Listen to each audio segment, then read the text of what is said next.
We can't arrest our way out of addictions or homelessness or mental health issues. So we have to be reactive. We have to be flexible in the way that we help people in our community.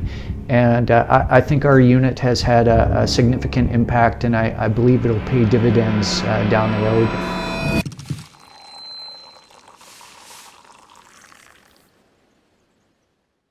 Hey everyone, thank you again for joining us for our show here, Coffee with Kuda.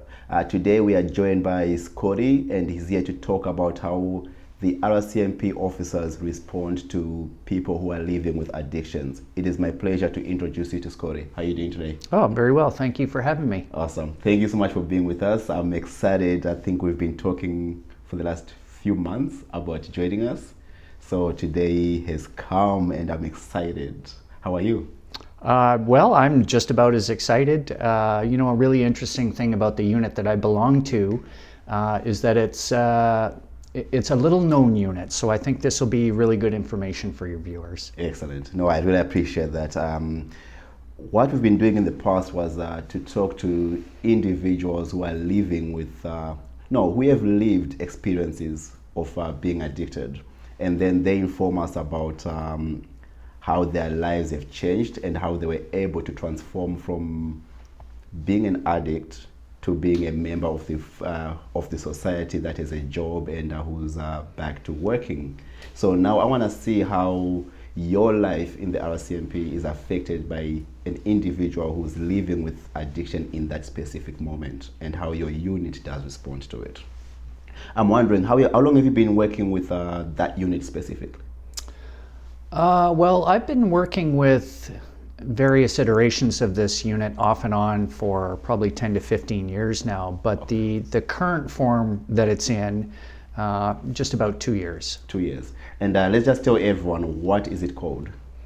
Well, I call it PMOT. It's an acronym.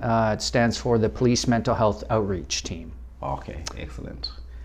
And your mandate is to do what? Mm-hmm. So this is a unit specific to the Surrey RCMP, and our unit's mandate is to support people dealing with addictions, mental health, and or homelessness. Okay. If my brother is addicted to something, am I calling you, or how are you intervening? Well, my unit primarily deals with people that are homeless or somehow connected to shelters or other supportive housing. There's many different agencies that deal with addictions in a variety of different ways, so it just depends on the type of service that you're looking for. Okay, fair enough. And then that includes connecting them to detox services, to shelters, to housing services. And you guys are all coming together to work with these individuals that are homelessness. So the primary function that my unit or the service that it provides is referrals to external agencies that can provide the specific supports that someone is dealing with addictions may need. We don't provide the service ourselves. I mean, we're police officers, so our primary role in society is enforcement, to sort of serve and protect as it be. Yeah. But certainly one way that we can assist people in our community is making connections to other agencies where perhaps they weren't aware of that agency, or perhaps they don't have the wherewithal to make the connection themselves. Okay, so we are definitely going to come back a little bit into that, because I did ask if you had some kind of statistics that can inform the viewers about the impact you're making to the community. Before we do go there, I did ask my colleagues for different questions, and I actually wrote them down, so I'm going to be asking as we go. That's okay? One of our youths actually asked us, are you at a bigger risk when you're dealing with an individual using substances than when you're responding to a call of people who are not using substances? That's a really good question. One of the challenges that we face as police officers in our day-to-day duties is ensuring our own safety. Exactly. We have to make sure that we're protected first, so that allows us to do our duties and protect the rest of the community. When I hear that alcohol or drugs or some other type of intoxicant is a factor at a scene that I'm attending, that heightens my awareness. It doesn't necessarily mean that it's going to play out any differently. It very may well be.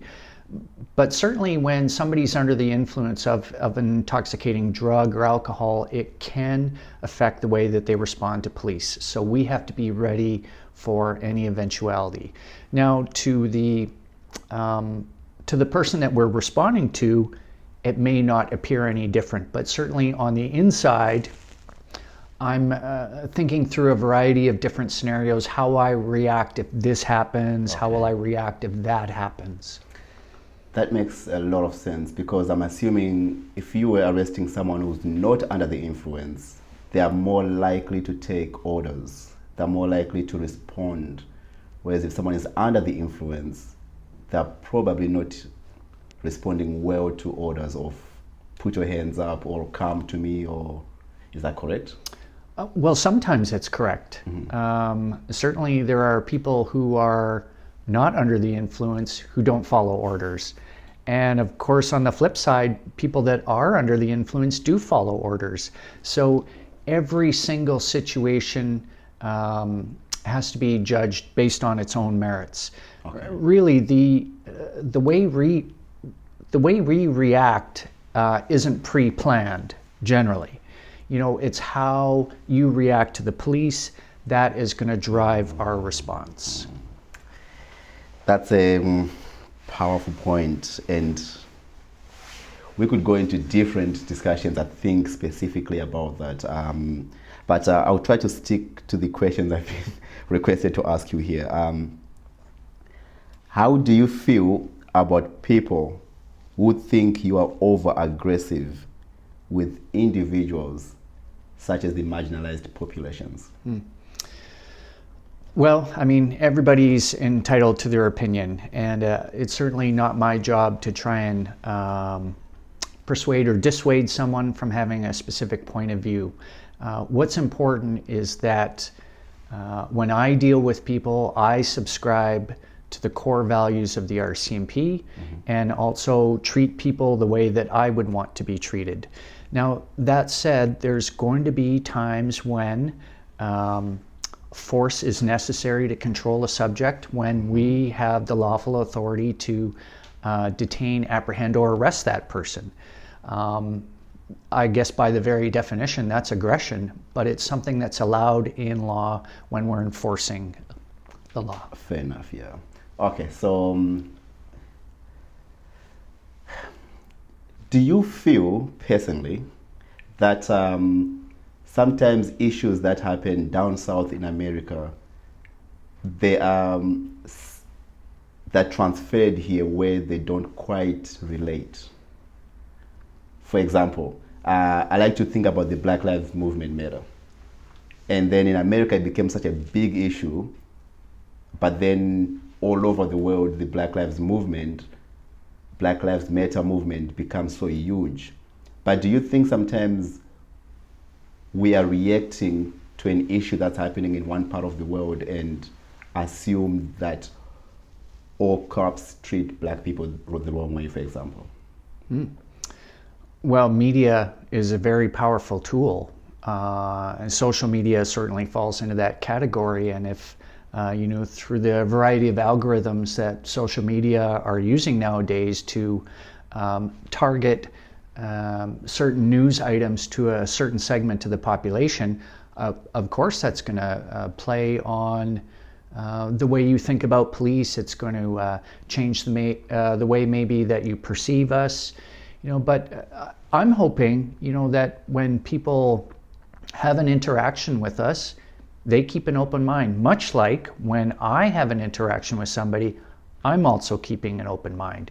There has to be a certain level of respect and compassion and honesty between people in order to, try and help one another. Okay, so you spoke about keeping an open mind. I'm going to come back to the subject of addiction. Individuals who are addicted and who are in the streets homeless, do they keep an open mind usually when they're talking to the RCMP, or automatically do they have their guard up? Well, I would say if you don't, let's talk about me specifically, if I haven't met that person before, I would say they are guarded. Okay. You have to remember the police, our primary role is enforcement. And if you're doing something illegal, well, then you're going to try and disguise that fact.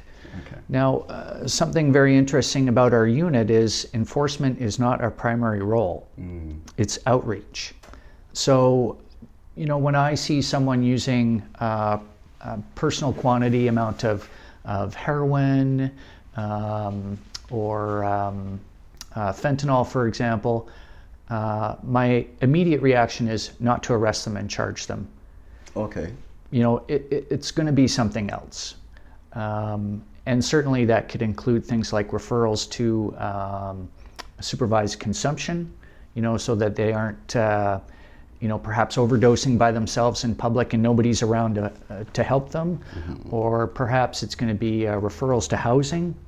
If somebody can be, well, from my experience, like people cannot deal with a variety of issues when they don't know from day to day if they're going to be eating or where they're sleeping. So housing obviously is very important. So there's a variety of different things that we try and connect people to. You touched on points that it's almost like all in one here. I do want to touch about the supervised consumption part of the sentence you said. An individual I was talking to yesterday, she's part of our program here. She mentioned how drugs and substances, they are run by the law. So it's a criminal activity, which is a federal issue. But now we are looking at addiction as a health problem, which is a provincial issue. How do you, as an RCMP, who is working within this province, where do you draw the line that let me look at this as a health matter, or let me look at this as a criminal act? Well, there are no lines, first of all. To be black and white and say, if you cross this line, then this is going to happen. I mean, that just doesn't work. Okay. Everyone's situation are different and demand that they have a specific response depending on their needs. Not only their needs, but also the needs of the community. So let's take an example. When we talked about supervised consumption, for example. So when I think of supervised consumption, I don't think of it as a provincial entity, for example, healthcare. Okay. I think of there's a service that's readily available to someone who's using street-level drugs, and if they do avail themselves of the services in the society, first of all, they have nurses available that are going to be able to respond instantly if they overdose, potentially saving a life. And secondly, just by virtue of being there, they're also going to avail themselves of other services like referrals to agencies that perhaps deal with detoxing, if that's part of it, or just improving quality of life, or a variety of different health issues. Right. For me right now, I don't look at abstention or detoxing as being the ultimate goal. Okay. I think most health authorities will say that, we want to improve the quality of life for these people. And if that means they aren't using drugs or other substances anymore, well, that's great. But if it means they are using substances, but they have other types of supports so that they can become a contributing member of society, that's also great. Okay. So that gives you the ability to say, in this moment, I have to help the individual by referring him to these programs, as compared to this criminal is breaking a law. Well, both things are happening At the same time. simultaneously, but then we have to look at the situation and say, well, what's the most important thing here? I have a lengthy tenure as a police officer, and I can tell you that we've been arresting people for drug use for decades. Mm-hmm. But has it had the effect that we thought it would? I'm not sure that it has. I mean, obviously it has some effect. We have to have enforcement when it comes to drug dealing, transportation, and these sorts of things, propagation of drugs. I mean, that's very important. We can't let criminal organizations run amok. But certainly at the street level, there may be a benefit, some social utility to trying to help that person deal with their situation, which would more than likely pay dividends down the road. I think that that's a great point in being able to identify that this person is a victim of this big problem. But your specific unit seems like it's dealing with this person who's a victim of the big problem, not ignoring the fact that there's a member of RCMP or police officers who deal with the bigger part of the problem, whose job is to then arrest the drug dealers, while our job is to help the individuals who are victim to being addicted to the drugs that are sold to them. I think it's a really an eye-opening point you're making. I do want to say you did mention something about the nurse at a supervised consumption site who is probably saving a life of someone who could die in that moment. Which brings me to another question that was asked here is,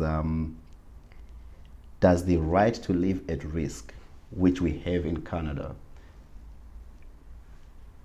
does it increase the likelihood of addiction amongst people as well as homelessness? Well, addictions and homelessness can be perpetrated by many different things. Like, it's a lot of addiction is caused by early or adverse childhood trauma. Okay. So, how do you know for certain what the addiction is being caused by? Certainly in my role, I don't know, nor would I be trying to find out. But it's important for me in my unit to, find someone who needs assistance and make the offer of assistance. Many times people dealing with addictions are not ready for that assistance or don't want it. Mm. So it's important for us, I think, to persevere and be there when they actually do finally reach out for some sort of help. And hopefully by that point, you've built and fostered a relationship that includes trust. Okay. So that, when they ask you, what, today I need to go sign up for methadone, for example, they know that they can come to you and you can make that happen. Right. And we do that. And, I would say anecdotally from my experience, for every 100 times I might ask somebody if they need some help, it's going to be maybe 1 to 5 times they actually say, yes, I'd like some help. Okay. A place like this, a supervised consumption site, does it not increase the likelihood of these drug dealers targeting this specific area to make money? And does that not make your job now even more difficult? Well, it does. Absolutely it does. Because you have a high density of drug addicts using the facility for their own well-being, but they aren't given drugs there. They have to bring their drugs with them. Okay. So obviously it's very convenient if your drug dealer is right there. But that said, the benefits of the supervised consumption far outweigh, I would say, the street level dealing that I've seen. I don't know how you tell how many lives they've saved, but it has to be a significant number. I can remember when, prior to the supervised consumption on 135A Street in Surrey, before it was there, people were dying at an alarming rate. Okay. And almost immediately after the advent of the supervised consumption, the number of fatal overdoses in the area have been reduced to almost a negligible number. Okay. So it has a significant impact. Good point. I did hear that it did go to as low as below 1%. And it was my understanding that people who do visit SafePoint are sometimes over 1,000 a week, and overdoses being less than 1%, and fatal overdoses being almost close to zero. It does sound like they are doing a good job, but our concern was, of course, regarding then the drug dealers being aware and targeting that specific area. But it does sound like you make a good point in terms of like when you prioritize what's more important, saving lives right now at this moment is the goal that is being achieved. Am I correct? Yeah, the supervised consumption has reduced fatal overdoses to almost a negligible amount. Correct. When we look at Surrey as a city as a whole, the number of fatal overdoses in the homeless community and in the Wally downtown core area accounts for a very small portion compared to the rest of the city, where it's happening in the suburban neighborhoods. Mm. Oh, man. So before I do move on, you touched a good point as well. We have a huge number of people who are dying in their homes from overdoses. Maybe you, of course, you're not an expert at it, but what would you advise someone who is maybe using alone at home because of the number of overdoses that are such at an increasing rate, to avoid such? Because we can't just say go use at SafePoint. What would we say to them? Well, the most important thing is to never use drugs alone. You always have to have somebody with you, and you take turns administering your drugs. So that way, if your partner has an overdose situation, you have the ability to respond appropriately, and vice versa. I was thinking the other day, do we shame substance use too much as a society? I don't think we should accept it, but I'm asking if we shame it. Someone was telling me they had a friend who they were going to pick up so that they can go out on a date. But when she was calling on his cell phone, he wasn't picking up. His mother walks into his room. He was on the washroom, overdosed using heroin. This individual, no one was aware that he even uses drugs. So do we shame the idea of using drugs too much to the point that this person is using alone? Or is there something we could do to alert the community and individuals who do use so that they don't end up like this man? I think that's a difficult question to answer. There will always be a stigma associated with being a drug addict. And I don't think there will ever be a time when it's accepted to be a drug addict generally. But as you alluded to in your question, nor should it be. There has to be something that maybe would persuade someone from not trying drugs in the first place. Mm. But then, as I said earlier, there's many different reasons why someone may use drugs in the first instance, to avoid childhood trauma or pain or a variety of different reasons. So I'm not sure how, well, if to reduce shame or the stigma associated with drug use will be a monumental task. I think that many people have thought about for years and years and years, and nobody's come up with the solution. Okay. And I certainly don't see one anytime soon, so I believe it'll be status quo. Absolutely. Okay, so I'm going to move on to an individual that we interviewed here before did mention that drugs at a high rate, they lead to criminal activity if you're using the substances, which I'm sure you probably experience in your line of work. Now, as an RCMP officer, do you employ more officers in a specific area like the Wally area, where you know that there's a consumption site, there's an increasing rate of people who are using? Are you, as an agency, do you employ more people to go in that area because of the level of crime rate that does increase? Well, yes. What we do is we have intelligence-led policing, and what that means is we look at the amount of crime in a specific area, and then we address that to the point. So, for example, if there's no crime happening in your neighborhood, irrespective of the fact that you live in Wally, we're not sending a bunch of police officers to your neighborhood because we have limited amount of resources. So we have to essentially deploy our officers where we're going to get the best bang for your buck, so to speak.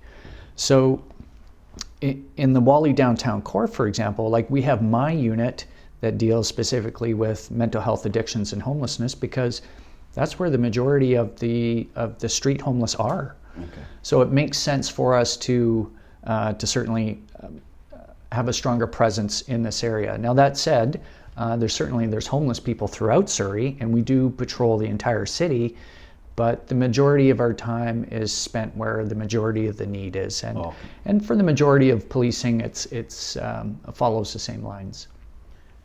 Okay. Before we're talking about your organization of camera, I wanted to ask about Car 67. You mentioned that program that you provide.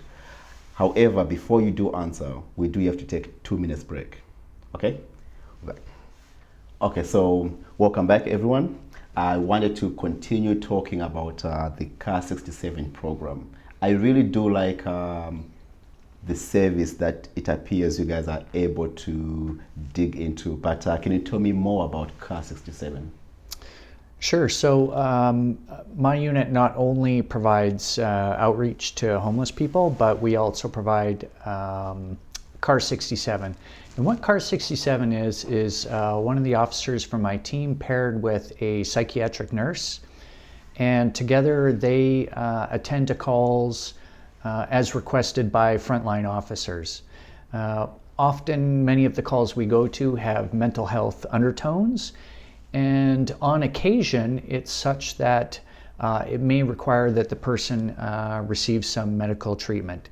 That's where the nurse comes in, and our officer as well. Together they'll determine whether the person needs to go to hospital for further assessment. This is a police-run program that's supported by our good friends at Fraser Health, and it's been very successful. We've been running it for almost 20 years now. Is this, maybe you may not know, but is this program in different areas of Vancouver? Like, does Vancouver have their own? Does Maple Ridge have their own version? Well, there are different programs with different names, and some of them have different mandates. Okay. But I mean, as police officers throughout the province, we all have the same authority when it comes to dealing with someone who's suffering from an apparent mental disorder. Okay. So do I, as a member of society, call Car 67, or do I just call 911 and then they decide if Car 67 shows up? How does that work? Right, so Car 67 is not a primary response vehicle, and we don't take calls directly from the public. Okay. Because it is a limited resource, a regular patrol officer has to attend first and make a basic assessment. if they aren't able to come to a resolution and require more specific skills, specifically from the nurse, then CAR 67 would be engaged and attend scene with them. Okay, so the police officer shows up first, then the nurse will show up if required. Yes, so a regular patrol officer would be dispatched to whatever the issue is first. And then if they're having a hard time or difficulty determining whether the person needs further assessment at the hospital, if they're not sure what their authorities are, or if say the client is a danger to themselves or others, then the nurse and the PMOT member would be dispatched to the file to provide further resources. Right. Okay, no, I really do appreciate that.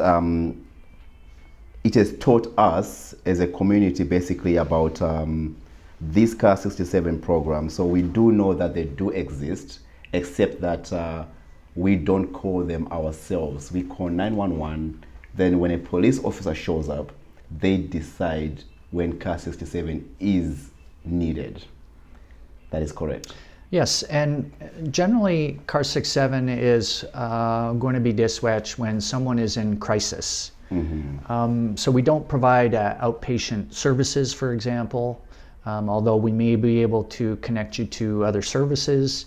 But primarily, if it's not a crisis situation, then it doesn't require the attendance of the nurse. There's many other agencies and outpatient services that can attend. Right. Okay, we are running out of time, so I'm going to touch on a few information about the statistics that you have brought over regarding the PMOT program. Can you let me know about what does those statistics look like in regards to referring to other community services? Right, so I think people might be impressed to know how much work we're actually doing out in the community, because the majority of it is unreported, and the large majority of our city, they wouldn't know what we're doing because it is almost specifically with the homeless population that we're dealing with. So just for example, in 2019, our unit checked several hundred encampments throughout the city. Okay. When we check people who are homeless, it usually is coupled with referrals to external agencies to further support them, be it with housing, mental health, addictions, getting some ID. It could be any number of issues, anything that we can connect them to help improve their quality of life. We made over 750 referrals in 2019 alone. So that's a very large number of people that may not have otherwise been connected to any services. Wow. Okay. Another service that the unit provides is we also are contacted by other agencies that provide these supports to find their clients, go with them to visit clients. So we support other agencies fulfilling their mandates in a variety of different ways. I think we did over 400 and almost 500 times we assisted external agencies in 2019. CAR 67, for example, which is, it's running 7 days a week, by the way, but only one shift per day. It's in the evening. Took over 750 calls as well. Wow. 750 calls. That's incredible. And that's in 1 year? That's in 1 year. Really? Okay. I really do appreciate that. That's great information regarding how RCMP are helping the community that is going through addiction. Is there anything else further you'd like to talk about that we have not touched on, especially regarding to your specific unit? Well, I think I hope people just appreciate the work that's sort of going on behind the scenes to assist these people. Certainly, our experience is that we can't arrest our way out of addictions or homelessness or mental health issues. So we have to be reactive. We have to be flexible in the way that we help people in our community. And I think our unit has had a significant impact, and I believe it'll pay dividends down the road. And I'm just hopeful, and it certainly appears to be that way from the RCMP, is that we're going to continue with this unit and its mandate. Yeah, I'm just wondering, it must have been, or was it difficult to change from the old ways of arresting people who are using to actually being able to agree and understand that no, this is a problem that we need to help people? Was it a difficult transition there from your perspective? Well, culturally within the organization, yes, certainly, because we've been doing it a certain way for a very long time. So long, right. I think for individual officers, it depends on their personality. So the officers in my unit are handpicked as someone who has a higher level of compassion, has good problem-solving abilities, and really wants to work with people. And it's fine for a police officer not to be like that, but they're better suited to other work. Okay. Yeah. For example, if someone's breaking into your house, you don't necessarily want compassion. Compassion, yes. You want the policeman to get there quickly and arrest that person and protect your family. But then also in the work that I do, we don't want an officer to show up quickly and just react, and not look at the totality of circumstances. So for some officers it would be a challenge, but generally those officers aren't drawn to my line of work. So when we have positions available, we have or vacancies to fill, we will post the position, and through a rigorous application process, we'll choose a suitable candidate. No, that's really great information. I really do appreciate it, and I do hope that all our viewers can learn a lot from what you have said. I think it was important for us to just learn that there's more to RCMP than just what we think, a man in a uniform ready to, show authority. But instead, we are helping individuals who are suffering really and who are looking for help. And as you mentioned here, over 750 people were referred to housing programs. You've assisted your community agencies over 500 times and 700 calls for CAR 67. That's incredible.